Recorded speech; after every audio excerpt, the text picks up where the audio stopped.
la misión fundamental de la misión de descentralización es eso. Miremos qué ha pasado y propongamos alternativas para mejorar la descentralización en Colombia. Ese es el objetivo fundamental. Con un principio también clave, y por eso estamos acá. Un principio además compartido por los dos gobiernos, el gobierno que sale y el gobierno que entra. Que el tema de la descentralización, claro, uno lo puede hacer y creo que hace 30 años, hace 30 años se hizo con expertos, ¿sí? Comillas, expertos que venían de las universidades, de los centros de investigación, ¿sí? Y que muy bien, pues hicieron muchos alcaldes participaron en toda esta reflexión sobre la descentralización. En esos momentos incluso estaban saliendo las primeras, me acuerdo tanto, las primeras experiencias de planeación prospectiva. Se realizó o se conformó el recinto Kirama, el grupo Kirama para Medellín. Se hizo Bogotá siglo XXI con Jaime Castro, y esos eran los expertos. Entonces las universidades participaron mucho en eso. A diferencia de esa concepción de expertos, que está bien, que se requiere el conocimiento obviamente, en esta misión se reconoce muy fuertemente el diálogo regional como un fundamento clave de la evaluación y de las propuestas de descentralización.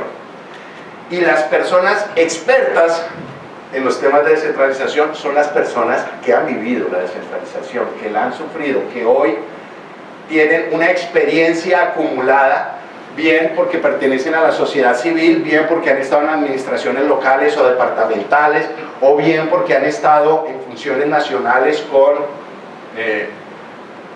llamémoslo así, con incidencia territorial. Entonces, son las personas de los territorios las consideradas también expertas para evaluar la descentralización y para proponer alternativas.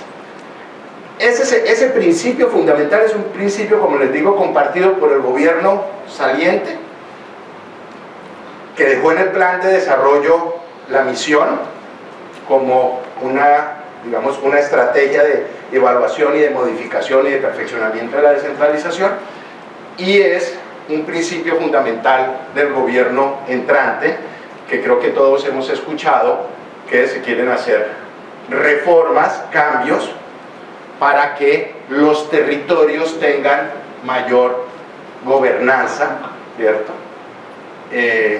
Y mayor incidencia y mayor autonomía en sus decisiones, ¿sí?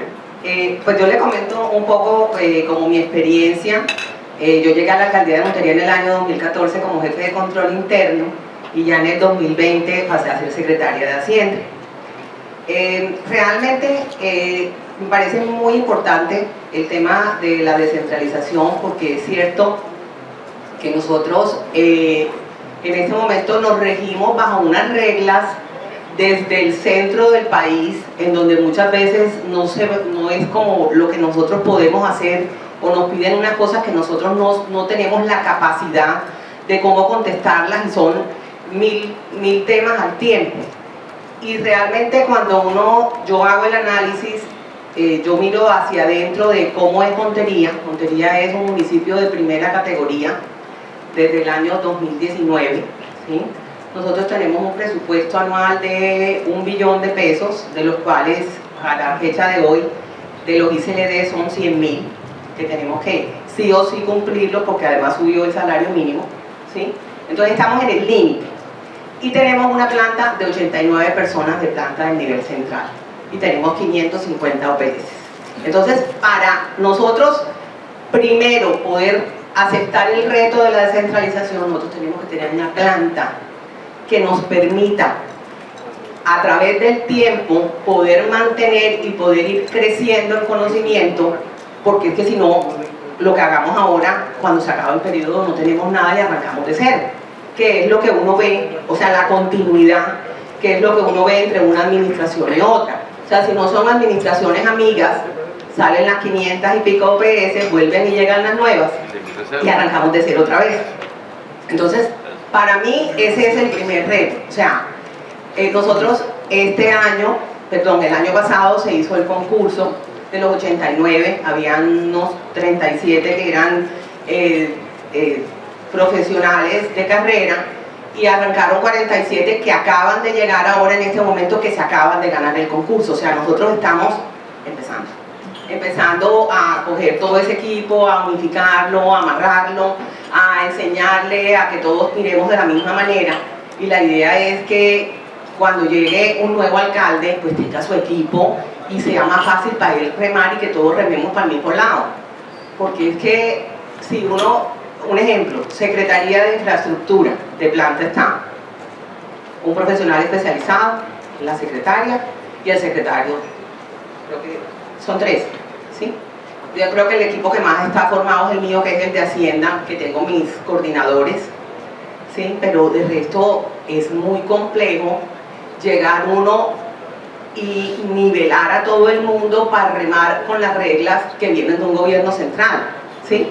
Entonces, para mí ese sería el primer reto, es cómo por única vez logramos, y acá claro, Montería es el único municipio de primera categoría en Córdoba, los demás son de sexta categoría, los otros 29, ¿sí? Entonces, si yo siento que no tengo la gente, pues que no tenemos el equipo, entonces yo pienso que lo primero que tenemos que hacer es tener el equipo y hacer que por única vez todos los municipios puedan contar con su gente, o sea, una planta mínima obligatoria por concurso de méritos, para poder así poder pensar que sí podemos ir hacia adelante, porque si no estaríamos siempre dando como una vuelta ahí. Cuando yo estaba estudiando ingeniería civil en la Universidad de Cartagena, yo soy ingeniero, sí, que voy diciendo, yo estudié ingeniería en la Universidad de Cartagena. Aquí aprovecho para saludar al amigo Julio Quintana, que nos acompaña, él es investigador de la Universidad de Cartagena.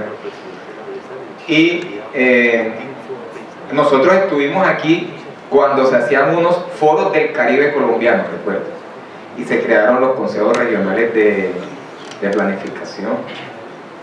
Fue un intento, digamos, y eso quedó ahí. Recuerdo que aquí nos reunimos en el Tacazuán, no recuerdo, y estaban cuando eso construyéndose la presa del Rar. Y bueno, desde ahí yo era un joven todavía muy pelado, pero empezó como esa inquietud.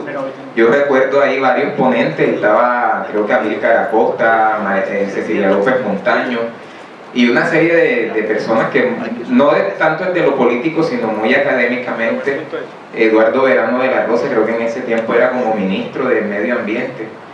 Y bueno, yo recogí algunas cosas, y a partir de ahí, digamos, de esa semilla que se sembró en mí como un pelado apenas estudiando ingeniería, que a veces no entendía muchas cosas en el pueblo, por qué sucedían, pues ya hoy he logrado un poco entender la complejidad del tema, y bueno, pasa por ahí un poco por esa dejadez que hemos tenido en realmente apostarle a la descentralización, y pues como primer llamado creo que es aprovechar la oportunidad que acaba de decir el amigo, en el sentido de que no vamos a esperar entonces en 30 años otra vez convocar a la misión y hacer las propuestas, etcétera, sino que ya aquí pues debemos pasar de la propuesta a empezar a aterrizar las acciones, digamos, como un primer llamado.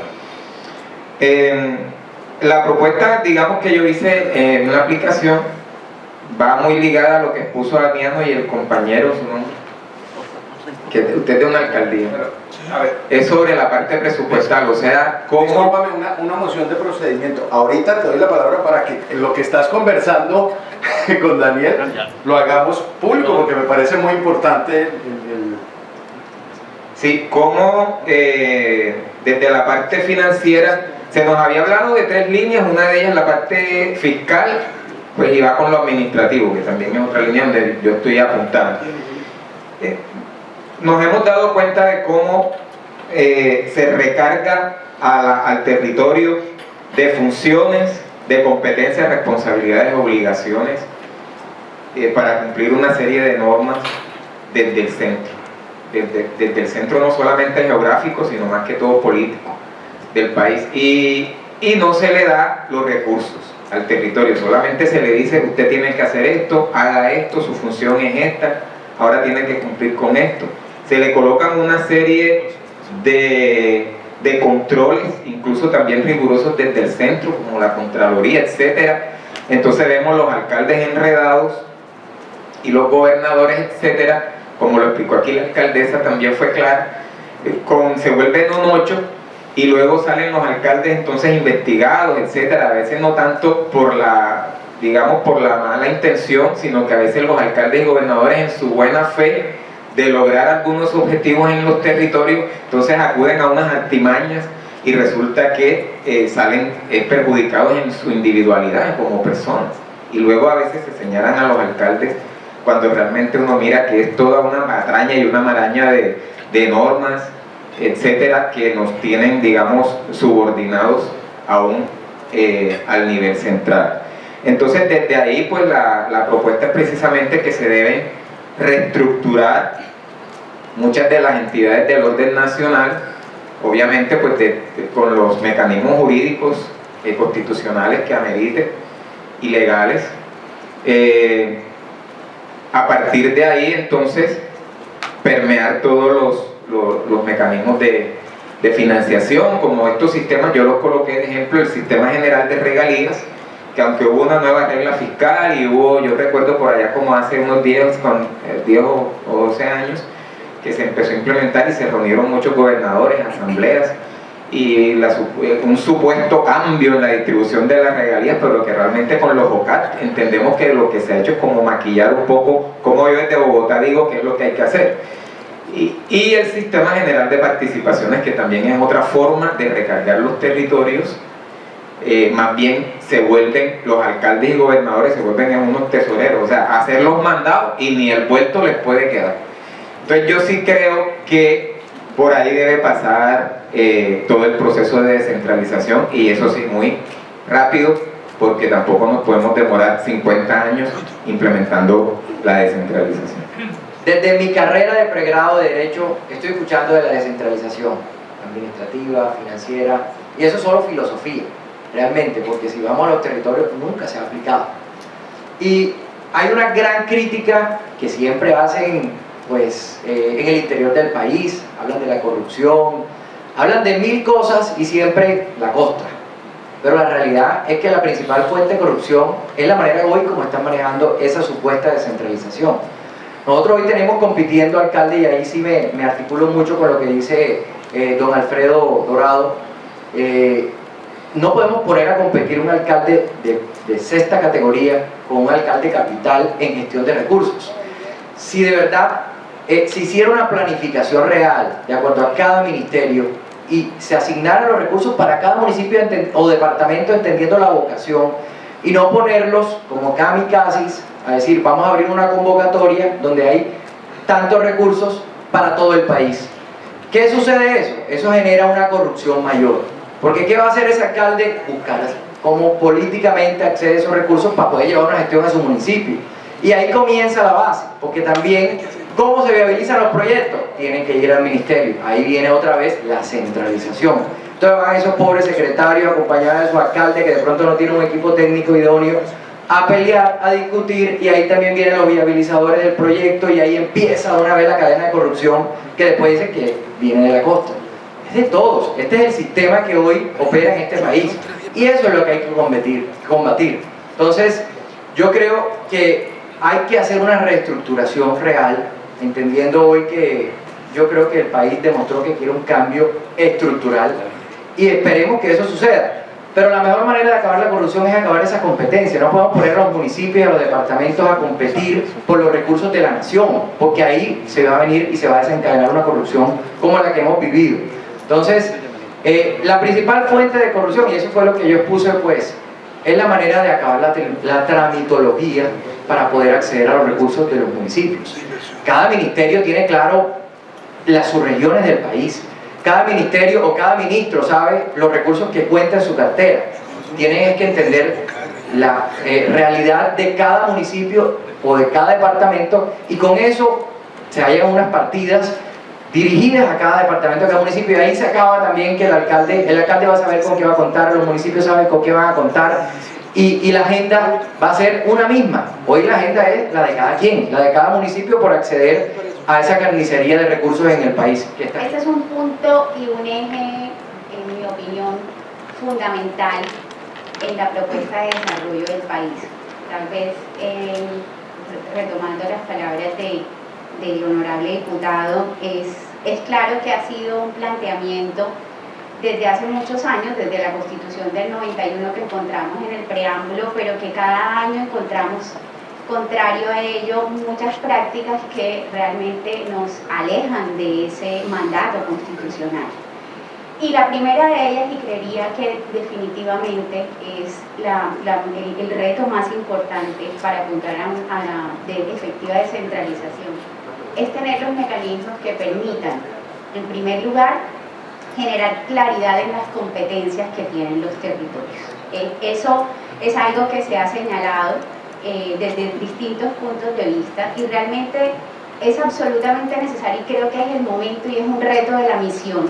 De hecho, la ley que aprobó el régimen departamental, la ley 2200, lo plantea para el nivel departamental, pero la misión debería apuntar a hacerlo para todos los niveles, entendiendo municipal y distrital. ¿Cuál es la tarea? Identificar las competencias que el legislador ha asignado a los municipios, a los departamentos y a los distritos sin la correlativa asignación de recursos, en aras de identificar además las competencias que deben estar de manera exclusiva en los territorios y las que deben estar en cabeza de la nación. Porque una de las grandes ineficiencias que también están sobrediagnosticadas es esa concurrencia de competencias entre los niveles de gobierno que hacen ineficiente el uso de los recursos del talento humano y por supuesto la capacidad administrativa. Eso es, en mi opinión, una de las principales misiones que tiene la misión de descentralización: competencias y fuentes de financiación asignadas. Y seguramente, si lo veremos y si ese es un producto de la misión, encontraremos que buena parte de las competencias asignadas no tienen fuentes de financiación. Y eso es muy rápido hacer un listado, y si usted entrega, como dice usted, pica la lengua en este ejercicio, podríamos enlistar muchísimas. Cárceles, el PAE, así como muchas, que se han terminado, o digamos, que determinan hoy ya inflexibilidades en los presupuestos de los territorios. Migrantes, posponer otra vez. Pero además, el consecuente riesgo para el mandatario local que se ve en la imposibilidad de cumplir y en la maratónica decisión de cómo prioriza los escasos recursos. Por supuesto, es un mandatario que o los medios lo acribillan o lo acribillan a quienes tienen las competencias. De manera que, y yo me permito decirlo desde mi posición como consultora, si los alcaldes antes de plantear su idea de llegar a ese puesto supieran que realmente para todas las competencias que tendrán no tienen los recursos suficientes, yo creo que lo pensarían dos veces. Ese escenario nadie en el país lo tiene claro. Y la misión la misión de descentralización, yo también me permito hacerles un llamado, y es que realmente no sean una misión más. En Colombia hemos tenido misiones y comités compuestos por los más expertos, de sabios, de medio sabios y de brillantes. Pero ¿cuál ha sido tristemente la experiencia? Que no se leen, no se escuchan y no se implementan las recomendaciones. Pero esta misión tiene un enfoque que puede hacerlo diferente. ¿Y sabe cuál es? Que estén aquí. Y ese es el segundo punto. En Colombia no podemos.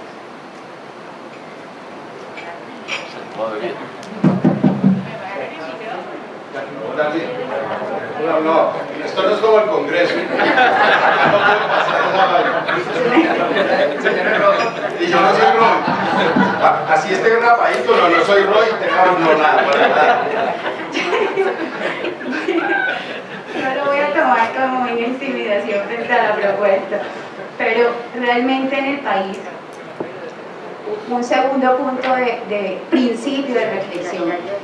Nosotros necesitamos generar un acercamiento al territorio para comenzar a legislar y a identificar y a construir las políticas a partir de las necesidades de los territorios. Y esto no se puede hacer en Bogotá, y no estoy hablando desde el punto de vista del costeño y el cachaco, la costeña y el cachaco, no. Es por una razón. El 88% de los municipios de Colombia son de sexta categoría.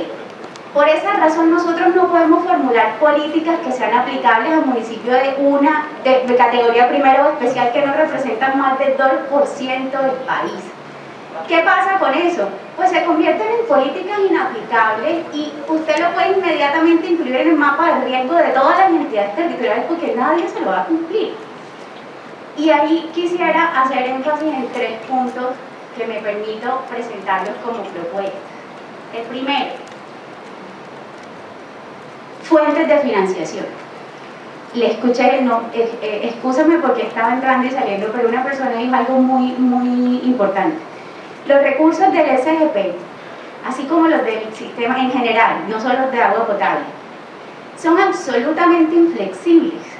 El exgobernador Verano de la Rosa decía, coloquialmente en algún escenario, que los alcaldes son los tesoreros del SGP. Lo único que hacen es pagar en la proporción y en el porcentaje que ya la ley determinó. Solo se hace una operación de caja, ahí no hay priorización. No, tenemos que ser en eso conscientes y ahí puede haber una propuesta, doctor Daniel, financiera importante. Y es que nosotros desde la ley podríamos, tratándose obviamente de ingresos corrientes de la nación, determinar el monto en las bolsas.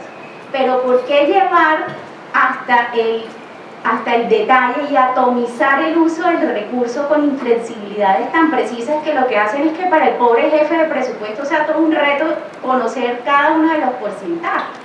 Sin decir cada vez que la ley se inventa otra destinación específica de cualquier otra renta. Las bolsas del SGP deberían estar destinadas por sectores, pero cada entidad territorial según su realidad y su necesidad debería priorizarlas. Mantenemos una destinación específica en sectores, pero a través de una ley podemos definir que ese porcentaje en los conceptos abiertos se priorice según la verdadera necesidad. Y de esa manera usted respeta un principio y núcleo esencial de la autonomía, es que el alcalde priorice en su realidad. Es que eso es algo que no se está conociendo cuando hacemos presupuestos absolutamente inflexibles. Cuando un municipio, un jefe de presupuesto hace el ejercicio presupuestal, el 80% ya está distribuido. Eso se llama hacer caso, no hacer el presupuesto. De verdad, ellos hacen caso. El único que no lo sabe es el señor alcalde, que todavía piensa que con el 20% puede atender las reclamaciones de su comunidad. Y su plan de gobierno que está ejecutado y que está estructurado en un 20%, y pasemos a ese otro punto entonces. ¿Qué pasa con los recursos propios? Lo que pasa es muy sencillo. Las entidades territoriales no tienen la capacidad administrativa para gestionar sus propias rentas. Y le estoy hablando del 88% del país. Primero, ¿qué se necesita para un fortalecimiento fiscal? 4 cosas, son 4 aspectos. Y en todas nos califican mal. Primero, una normativa actualizada. Si nosotros no tenemos disposiciones actualizadas, vamos a los estatutos de renta, por supuesto, son cuerpos normativos, que en el mejor de los casos, si existen, son copia y pega, ¿sabe de cuál? Desde Bogotá. Y hasta se le va la palabra a veces. Y incluso desconocen que Bogotá tiene un régimen tributario especial y eso ha generado miles de conflictos en el Consejo de Estado por violaciones, por supuesto, al marco legal y constitucional. ¿Cómo se corrige eso? No es tan difícil. Hace 20 años, desde que trabajo en lo tributario, el doctor Julio Roberto Pisa decía, oiga, ¿por qué no hacemos un modelo de estatuto tributario municipal? ¿Usted cree que de verdad los concejales tienen tanta capacidad de regulación frente a los tributos municipales? Quiero decirle que no. Pero además explíqueselo, lo que pueden hacer es esto y esto, y lo demás ya está regulado en la ley, y créanme que tiene el 95% del estatuto redactado. Un modelo. ¿Y quién lo debe hacer? El Ministerio de Hacienda. Yo añoro que la Dirección de Apoyo Fiscal pudiera, y creo que en algún momento tuvo esa iniciativa y ejecutó y avanzó mucho. En eso debemos volver. Segundo, una escuela de formación, porque el segundo requisito para el fortalecimiento es lo que decía la secretaria de Hacienda de Montería. No hacemos nada si el talento humano no está capacitado y si no tiene talento humano. Porque es que los programas de fiscalización, por más que tengan un sistema, no se ejecutan solos. Yo añoro ver cómo podríamos en ese sentido trabajar como Estado. ¿Y a qué me refiero? La mejor escuela tributaria está en la DIAN. La DIAN tiene la capacidad técnica para apoyar a los territorios. ¿Por qué no generamos pensando en Estado y no simplemente como instituciones aisladas?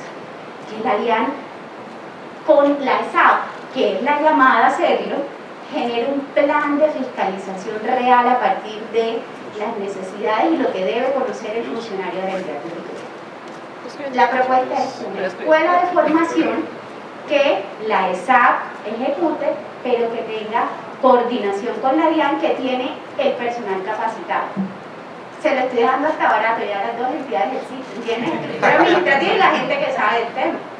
Mire, en estos días una de mis mejores amigas, que además fue aquí en Córdoba, solo 2 personas ganaron el concurso de la DIAN. Una persona formada, 2 maestrías, especialización y toda la experiencia.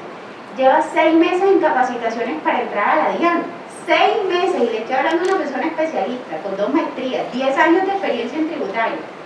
Pregúntenle si las personas que acaban de entrar de los concursos que hicieron en los territorios las capacitaron.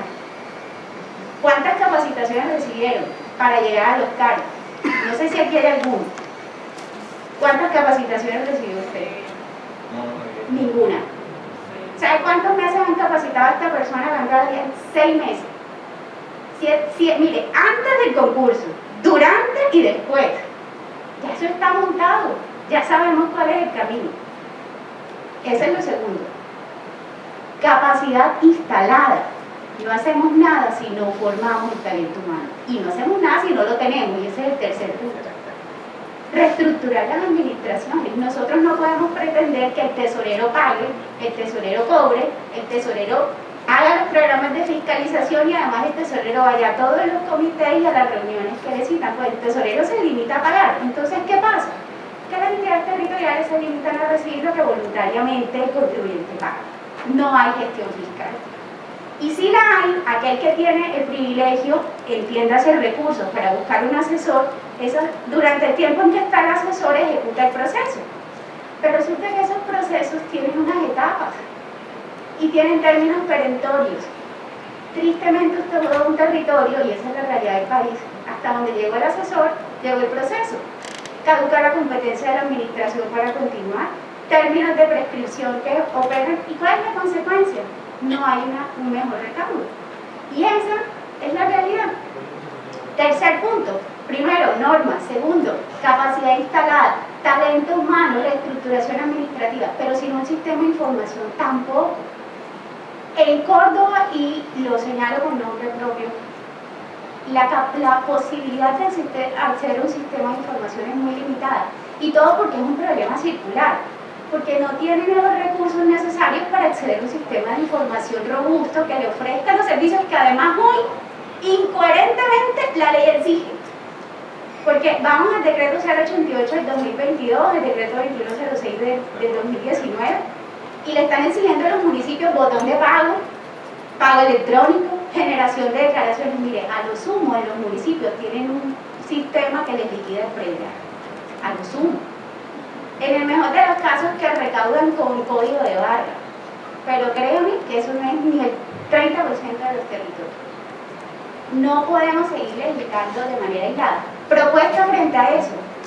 Nosotros no podemos dejar a los alcaldes que, de acuerdo con su capacidad, que es muy limitada porque es un gasto de funcionamiento y se paga con recursos propios, puedan acceder al servicio tecnológico de un privado en la medida en que pueda pagarlo. Pues obviamente terminan pagando sistemas que no cuentan con los servicios tecnológicos necesarios. Los alcaldes necesitan un software que les permita realizar sus programas de fiscalización, de cobro, cruces de información, establecer esquemas y obligaciones de reporte de información. Ni qué decir del nuevo reporte CUIPO, del nuevo catálogo presupuestal que ha exigido además en mayor medida la necesidad de interoperar y hacer desarrollos tecnológicos. La propuesta en ese sentido, yo creo que la estamos viendo, pero no la hemos reconocido. Si ya el país, ya nosotros tenemos la Agencia Nacional Digital, que depende de MINTIC, que de hecho es la que está desarrollando el software de estampilla electrónica, ¿por qué no le pedimos a la Agencia Nacional Digital que haga el desarrollo tecnológico de un software que se puede licenciar a los entes territoriales? Mire, eso tiene una experiencia histórica y ustedes la pueden consultar. La agencia alemana GTZ donó un software que se llama PST, no sé si de los entes territoriales presenta alguno y lo ejecuta. Yo tuve la oportunidad de trabajarle cuando fui secretaria de Hacienda en Córdoba y PST funciona muy bien. A nivel departamental lo tienen creo que unos 10 departamentos y lo que pagan es un soporte y mantenimiento. Pero ya hasta PST se hizo inalcanzable. ¿Por qué dejar que los municipios, como decía el diputado, y los alcaldes entonces terminen luchando solos? Y usted se para, y yo los invito a que vean la presentación del director de la DIAN que hizo en las jornadas de Derecho Tributario, y ve que a la DIAN le van a invertir $1 billón del crédito del PIB, y que el monstruo del sistema que van a montar va a saber hasta dónde estamos y el menudo que recibimos. ¿Y qué pasa con los territorios? Siempre vamos a depender de las transferencias si no comenzamos a generar esa conexión. Mi propuesta es que la Agencia Nacional Digital ejecute el programa y paralelamente, ojo, hoy en día los entes territoriales de mejor categoría financian también sus sistemas a través de esquemas como tasas de sistematización, derechos de sistematización. Eso aquí en Córdoba no es de pronto muy conocido, en Bolívar sí, y en otros entes territoriales, sobre todo a nivel departamental y de ciudades capital. Pero resulta que esto no tiene fuente legal. Es decir, es cuestionada la legalidad de la exigencia de estos cobros. Pero mire, si lo tienen 17 departamentos y un tanto más de municipios, ¿qué le está mostrando eso? Que se necesita una fuente de financiación. Y eso es lo que le dice el artículo 287 de la Constitución, y la entidad territorial necesita de los recursos para ejercer su función. Creémoslo. Eso es una ley, define el sistema y método para crear la tasa, y eso es una fuente de financiación que le permitiría al municipio contar con una herramienta para cumplir con todas las obligaciones legales que la misma ley le está señalando. Yo no quiero cerrar sin hacer referencia a 2 puntos. Señores, misión de descentralización. Hay una gran fuente de financiación frente a la cual es la hora de hacer una revisión estructural, y es el FOMPET. El FOMPET, creado en la ley 549 del 99, si ustedes revisan en su formulación, debimos haber generado el ahorro necesario hasta el año 2025. Estamos en el 2022, ¿qué pasó? En este momento hay una cantidad importante de municipios que tienen extra ahorros, recursos que pueden invertirse y que pueden ser la solución a todas esas competencias asignadas sin recursos. Pero paralelamente a ello se han generado una serie de requisitos por parte del Ministerio de Hacienda que realmente lo que conllevan es a dificultar cada día, sin sentido y sustento jurídico, el acceso a esos recursos. No podemos tener municipios que tienen ahorrado más del 125% para el cubrimiento de su pasivo en el nivel central, y porque no ha cubierto su pasivo de educación y de salud, que tiene una fuente de financiación distinta, no puedan hacer uso de ellos. Es el momento de revisar la estructura de FOMPET, pero no simplemente en los requisitos que pide Hacienda en las cartas circulares. Revisar si se necesita seguir destinando esos recursos. Mira, el departamento de Córdoba destina anualmente más de 20.000 millones de pesos. Y dependiendo de su porcentaje de cobertura disminuye, es el 10% de UCI y se le da el 20% de registro. El municipio, cada uno destina de su SGP, destina de las ventas de activos fijos. Eso es una fuente de financiación, ya en este momento, después del tiempo que transcurrido. Y por último, Catastro multipropósito. Catastro multipropósito es, yo respetuosamente quiero decirlo, la actualización catastral es tan necesaria como políticamente cuestionable. Lo estamos viviendo con la experiencia. Dificultades.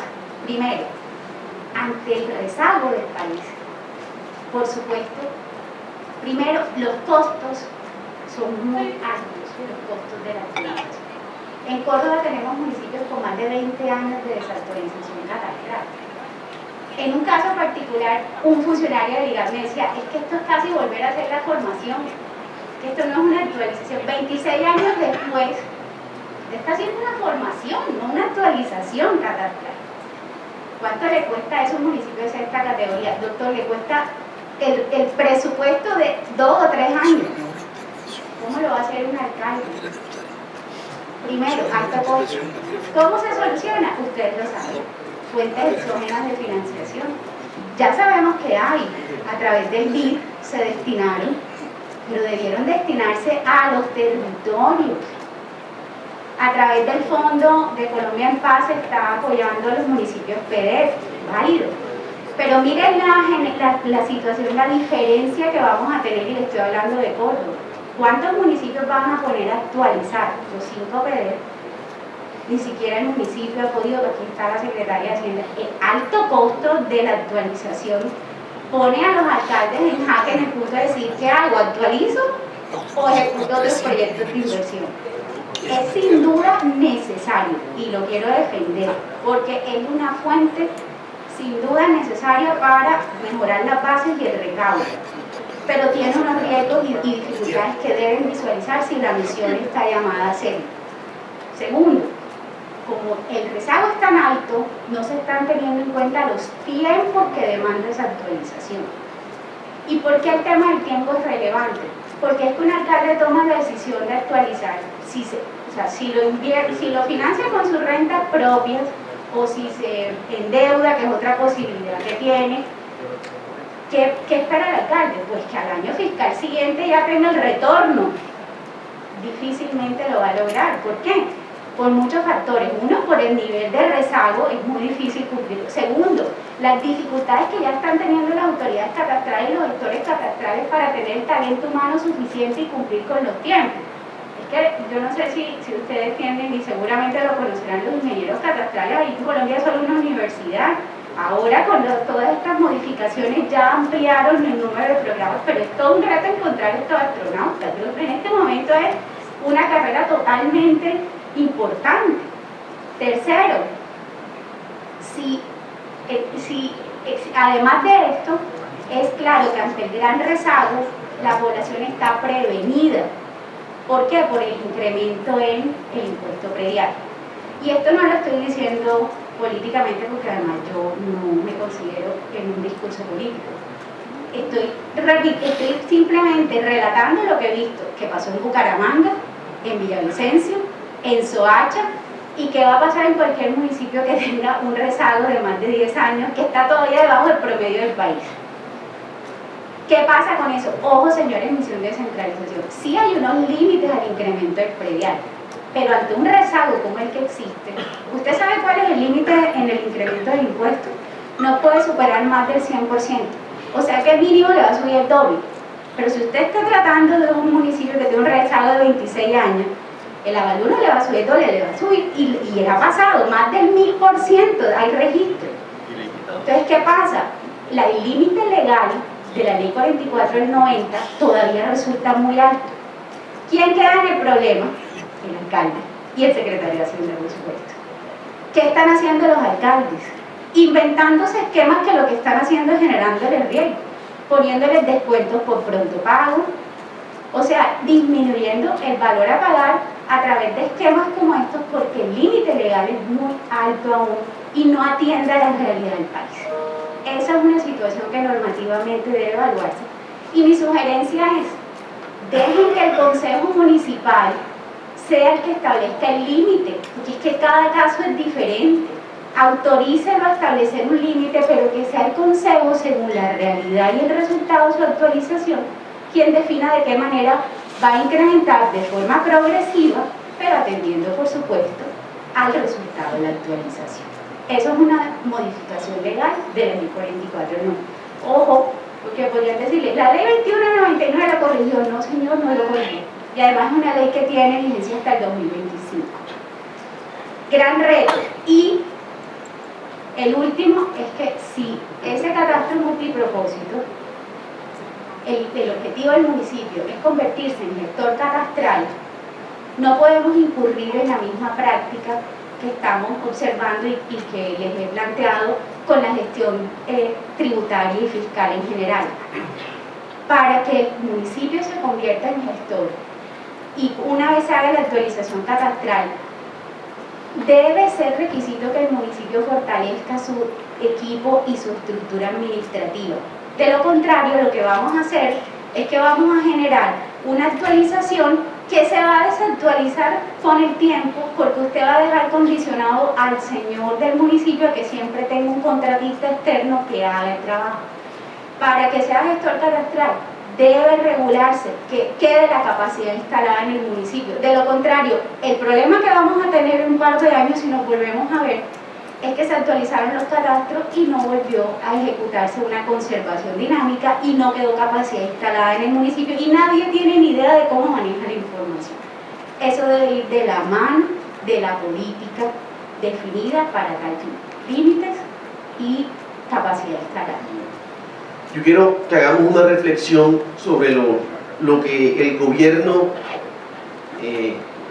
los gobiernos en estos últimos 8 años han intentado ir descentralizando. Hablaban acá ahorita del catastro multipropósito, por ejemplo. Listo, salió una ley, salieron los decretos reglamentarios y se empiezan los municipios en el afán y las entidades territoriales y pues algunos esquemas asociativos a habilitarse como gestores catastrales. Empieza Agustín Codazzi a tener una descarga operativa entregándoselas a los territorios. Listo, entrego funciones, centralizo funciones, pero ¿a qué costo? ¿Quién asume el costo de la operación catastral los primeros años mientras esto se hace sostenible, o sea, sea autosostenible? Debe el gobierno nacional liberar esas partidas que por presupuesto general de la nación son asignaciones a Agustín Codazzi, que si bien cumple la función de supervisor, descarga su capacidad administrativa. Es que no puede quedar, por ejemplo, el caso de la operación catastral únicamente a cargo de quien se habilita como gestor y operador catastral. Es que están entregándole un problema histórico que el gobierno ha tenido. Tú lo decías, hay municipios que hace 20 años no hacen una actualización catastral, le están entregando esa papa caliente a los territorios, pero sin plata para que la saquen adelante. Entonces, descentralización ¿a qué costo? Eso es un tema donde responsablemente nosotros desde la Secretaría de Planeación Departamental hemos tenido unas discusiones y hemos dicho, hasta que nosotros no veamos que los modelos van acompañados de una contrapartida nacional. Es que el IAC no puede seguir costándole lo mismo al gobierno nacional si ya se está descargando una responsabilidad. Y esa responsabilidad ahora pasa a ser a cargo de los municipios, de los departamentos o de las asociaciones de las personas jurídicas que se habiliten, pero solo con su presupuesto. Entonces, lo decían, el BID está dando una plata, eso hay que pagarlo. Esa plata es prestada, eso no es regalado, ni hace parte de las asignaciones de la nación o de la transferencia.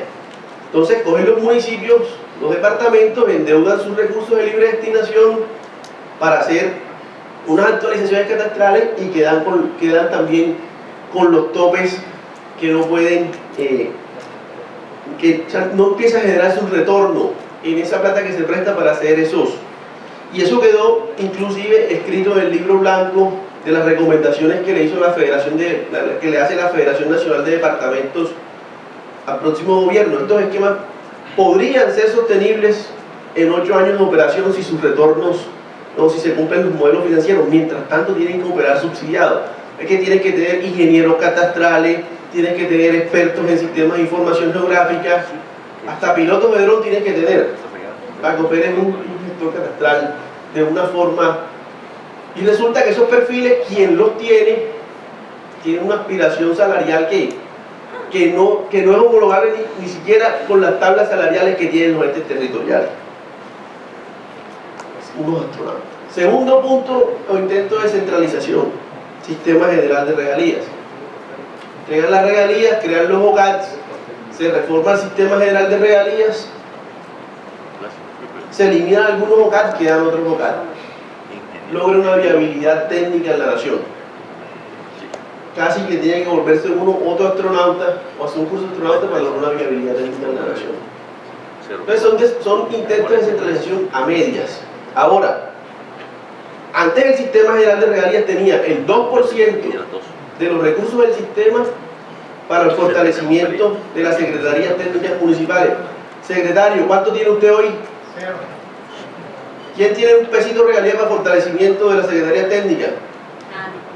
Entonces, descentralización ¿a qué costo? O sea, eliminan los OCAD, eliminan los recursos para las capacidades técnicas, entonces vuelve y juega el tema de la descentralización. Entonces, es muy bueno que la misión haga una mirada a lo que ya se está descentralizando, pero es que no es solo descentralizar la responsabilidad. La descentralización debe venir acompañada también de una asignación presupuestal que uno pueda hacer el desarrollo misional de esa actividad que se está descentralizando. Si no, ahí viene, póngalo en su mapa de riesgo, que no voy a poder cumplir con tal cosa. O simplemente queda con el proceso centralizado. Aspectos a tener en cuenta. Aquí muchas alcaldías, creo que ninguna maneja el mismo software de su presupuesto, de su contabilidad, del manejo presupuestal. Todos manejan. Entonces, Planeación Nacional nos tiene lleno de plataformas, y cuando ya todo el mundo aprende a utilizarla, versión 5 de la plataforma, serio. Y en lo que se debe invertir de verdad, que es, ¿cuánto cuesta, doctor Giovanni Cincelejo, sostener la plataforma de contabilidad, de software, de presupuesto? Cuesta miles de millones de pesos al año, el módulo de tesorería, y en eso sí debe invertir Planeación Nacional, en unificar que todas las tesorerías, que todas las oficinas de contabilidad, las oficinas de presupuesto, trabajen con una herramienta unificada, valga la redundancia, y que eso no le cueste recursos al municipio todos los años. En cambio, las herramientas de monitoreo, SPGR, ahora nos pusieron una nueva que es el SPI. Entonces, cuando ya todo el mundo o el asesor de los municipios ve un trullo en SPI versión 2.0. ¿Sí? ¿Ya en qué versión del SWIFT vamos y en qué versión de la de seguimiento de regalías vamos? Vamos en la tercera regalía.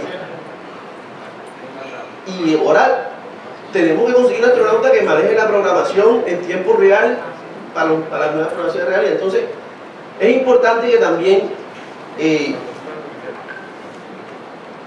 se le dé herramientas a los territorios, a las categorías 6 que no tienen realmente, o sea, los recursos propios se terminan en que cuando uno viene. Entonces, para los 17 sectores, para los 14 sectores que manejan, les queda un poquito, es que tienen que cumplir con lo misional y además con las herramientas de monitoreo. Entonces,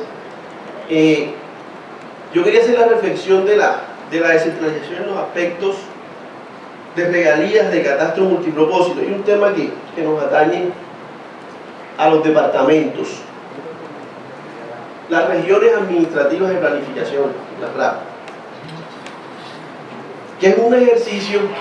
Por ejemplo, nosotros la Caribe se creó aproximadamente hace 6 años y todavía no tiene director ejecutivo, porque se reglamenta, pero si bien es un intento de descentralización para que todos tomemos la decisión, en el caso de la Caribe no se ha podido escoger director ejecutivo, porque si no hay una mayoría absoluta, no hay quórum. Si no hay mayoría absoluta, no hay quórum deliberativo ni decisión. Entonces no se ha podido escoger. Si no asisten unos gobernadores, simplemente no hay quórum. Déjame hacer de niña tuya otra vez. Sí, dale. Ojo, porque la región Caribe ha liderado mucho la idea de la región como tal, ¿cierto? Eso es lo que me iba a referir. Claro, pero cuando uno va a ver una posibilidad de materializar eso, que son las RAP, está quedada, la más atrasada. Mientras que hay otras, o eje cafetero, la RAP central está así muy fuerte, ¿eh? Ojo, porque hay la última ley habla de que se puede incluso constituir en entidad territorial para los temas de paz. Ojo. Nos hemos quedado en la discusión de la autonomía municipal. Y entonces, hemos quedado ahí. Ojo Caribe, porque claro, chévere, pero en instrumentos concretos estamos quedados. Por eso, es que queda un vacío en la regulación, inclusive que por exceso, ahí sí creía como un exceso de facultades, permite que tú mismo te des un reglamento que a la vez es un reglamento muy difícil de cumplir. Entonces, ¿cuál es la invitación o el análisis de la misión de descentralización para que las RAP avancen rápidamente y que puedan inclusive migrar a lo que dice la ley orgánica, que es que pasemos a ser regiones, entidad, territorio, y que funcionemos como un territorio autónomo independiente, inclusive gobernado bajo la figura de un gobernador regional?